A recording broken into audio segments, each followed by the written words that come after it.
Pour en parler, on retrouve maintenant Gérard Vespierre, chercheur associé à la Fondation d'études sur le Moyen-Orient et associé fondateur de Stratégique Conseil. Gérard, bonjour. Total a investi plusieurs milliards de dollars. Est-ce que c'est un coup dur pour le géant pétrolier français? C'est une difficulté passagère parce que l'histoire nous apprend que les relations internationales sont tout à fait variables.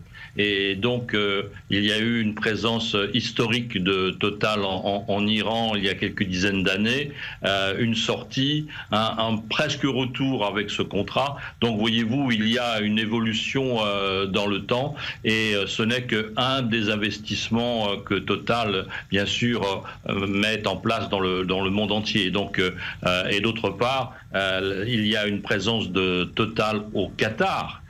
Car s'il y a des frontières entre les pays, les réservoirs de gaz et de pétrole, eux, ne suivent pas le pointillé de la surface. Et donc, il y a une activité pétrole et gaz de Total au Qatar sur le même réservoir, parce que le réservoir qui s'appelle South Pars en Iran s'appelle North Dome au Qatar, mais il s'agit de la même réserve géante, la première du monde d'ailleurs, dans la région. Alors justement, c'est le chinois CNPC qui a pris la part de Total dans le gisement gazier iranien de South Pars. C'est donc ce groupe qui va prendre le relais de Total ? Tout à fait, ce qui était prévu d'ailleurs, puisque CNPC était déjà présent dans le capital de la société d'exploration.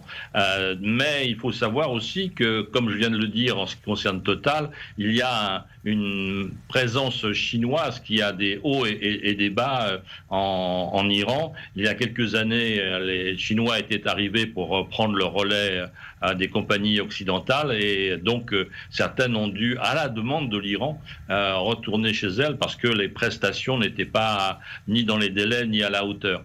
Donc le monde industriel, le monde pétrolier et gazé est un monde très complexe.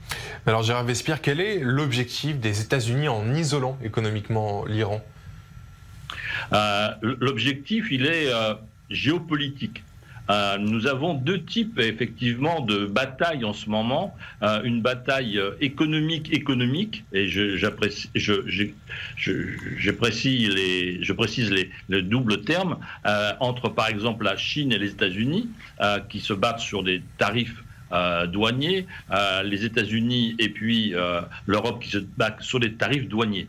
Dans le cas de l'Iran, c'est un sujet tout à fait différent. Il s'agit d'une bataille géopolitique qui consiste à limiter les ambitions nucléaires de l'Iran, qu'il s'agit de limiter le programme balistique de l'Iran et troisièmement, il s'agit de supprimer la présence de l'Iran dans un certain nombre, par ses troupes militaires, de pays, le Liban, la Syrie, l'Irak et le Yémen.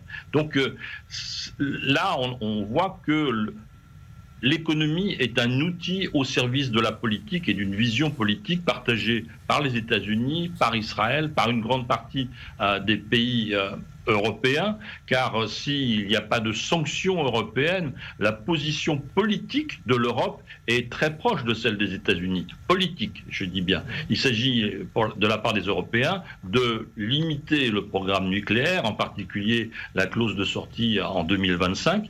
L'Europe demande à l'Iran de ralentir ou de limiter son programme balistique et de revenir à l'intérieur de ses frontières sur le plan militaire. Donc la demande est la même. Il y a d'un côté, peut-on dire, le bâton américain et d'autre côté, la carotte européenne.